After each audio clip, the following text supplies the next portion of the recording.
Hey, what's going on, guys? Hat on head here in the news cabin, just trying to compile the best information about what's going on with the coronavirus.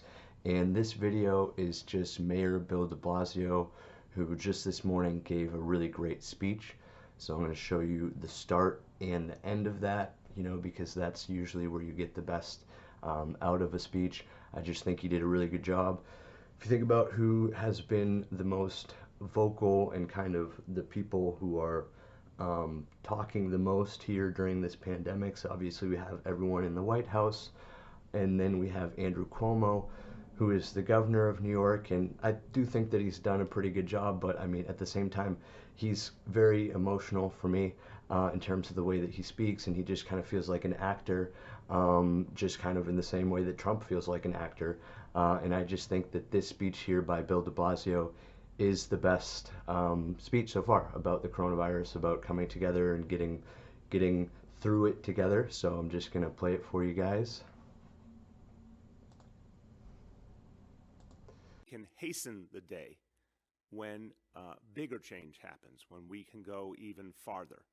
What this all is saying to me, the more our team researches the situation, the more we learn from experience, the more we really understand this horrible disease through actually dealing with it here at the front line of this entire nation. What we're seeing is how much the people matter, how much the future will be determined by all of you, by the people of New York City. What you're doing so far is absolutely on target. It's very, very tough to do social distancing. It's very tough to stay home and practice shelter in place. No one thought it would be easy. I can certainly say, I think for all of us, it's even harder than we imagined. So for everyone who's frustrated, for everyone who's already feeling, cooped up and like it's hard to imagine doing this for a long period of time. For a lot of people, actually, one of the things I hear constantly from people is they feel bored. They feel held back from doing the things they love. Obviously, we all feel deeply disconnected from loved ones that we would normally travel to see, particularly at the holiday season. So there's a deep feeling in this city of the frustration with dealing with all of the changes we've had to go through. And remind everyone, it's only been in a matter of weeks that we've had to make these massive adjustments. So for anyone out there who feels frustrated, who feels confused or angry that all this had to happen, I share that. We all feel it. But we also know that you've been finding a way, in an incredibly noble, consistent manner. The people of this city have answered the call. You are practicing social distancing. Is it perfect? No, of course not. We're the most densely populated city in the United States of America. We've the worst place in the world to try and achieve social distancing. But people are actually doing it. If you wanted social distancing to be perfect, there are places where people don't live so close together. Maybe that's where it could be perfect. But you know what? It may not be perfect, but New Yorkers are doing it in an amazing way. People really are going out of their way, and you see it all the time, to find new and creative ways to live with the reality of social distancing. Our police officers and all of the public servants who are enforcing this law are doing an outstanding job. Again, is it perfect? No. Are there problems? Yes. And everyone who sees a problem, I remind you, please do everyone a favor. If you see a store that's overcrowded, or you see a line that's close together, not distance each person 6 feet apart, if you see anything where social distancing is not being practiced, call 311 right away, and NYPD or other agencies will come there quickly and make things right. But the fact is, the NYPD and the FDNY, the Buildings Department, the Sheriff's Office, the Parks Department, they've all been out there doing enforcement, and what they're finding time and time again is a very high level of compliance with the rules of social distancing. And they're finding that, yeah, sometimes let's get out of this phase and get to the better phase together, but let's hold it. Let's stay firm with it and never let that resurgence happen. Now, let me talk to you about the way we will be giving you the information going forward.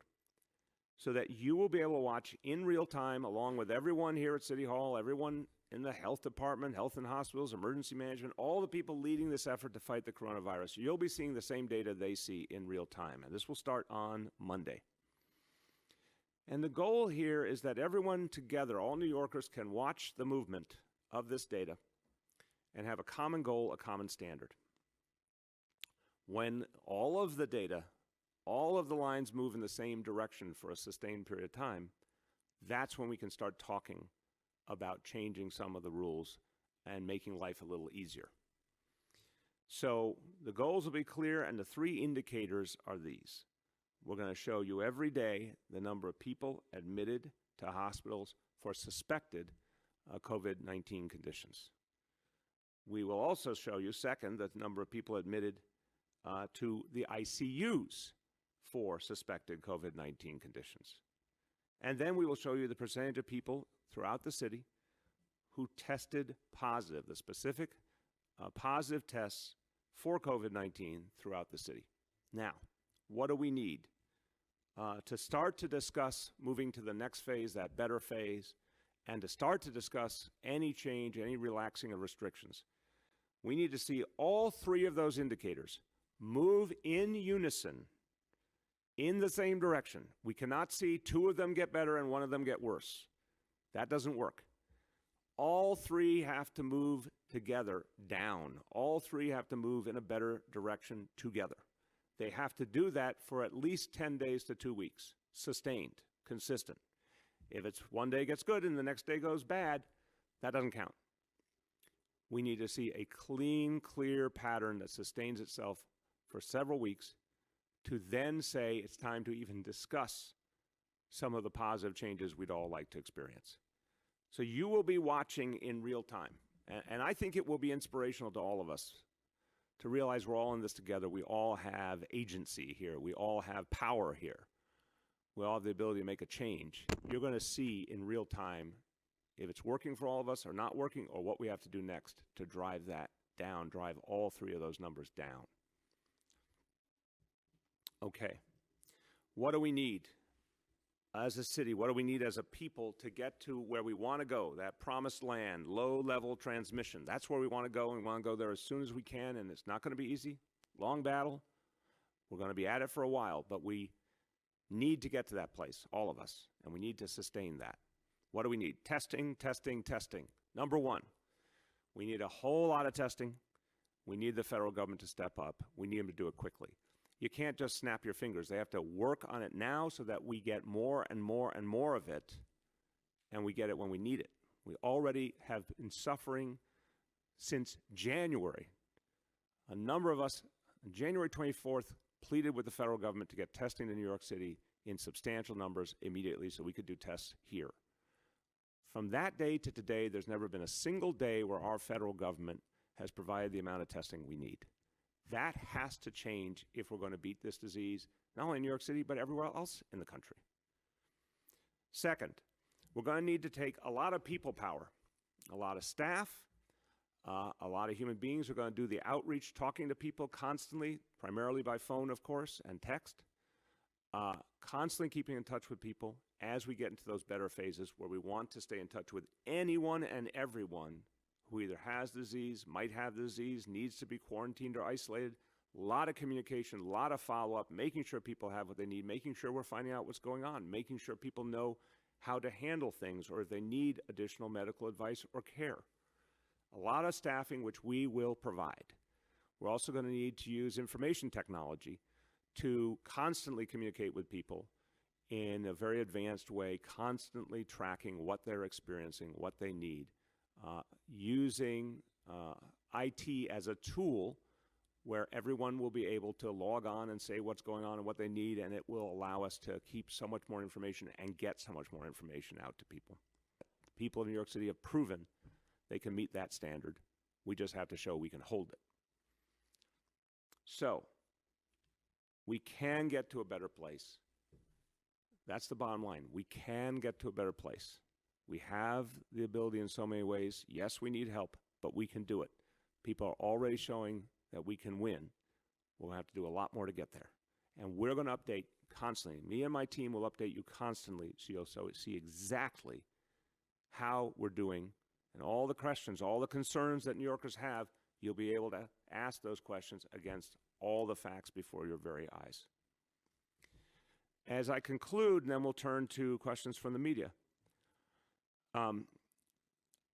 I want to just say, you know, we've talked so much, and rightfully so, about our healthcare workers, and so many New Yorkers have poured out your hearts to our healthcare workers, and they feel it. I've talked to so many of them. They feel your love and your appreciation. Please keep showing it all the time.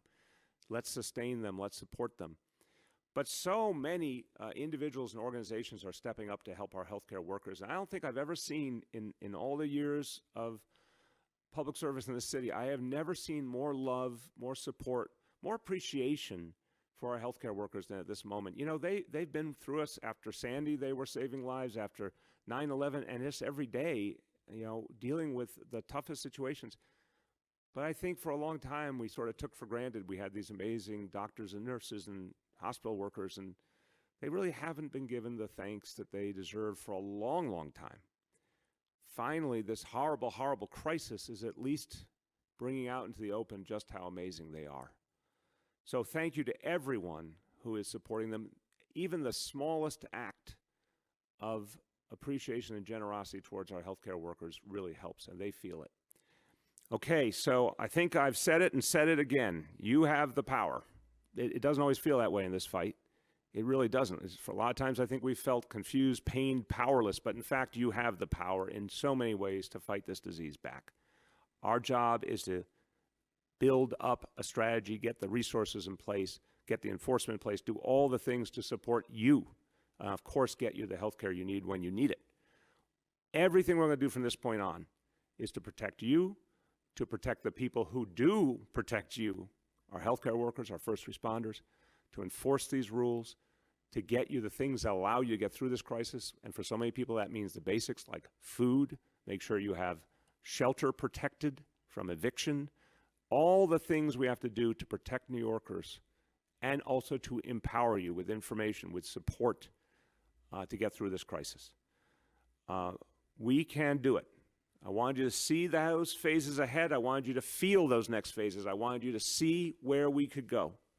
And I know we can get there together. Let me say a few words in Spanish before we take questions from our colleagues in the media. Seguimos en nuestra lucha contra el coronavirus. Pero nos estamos preparando para la próxima fase desde ya. Para pasar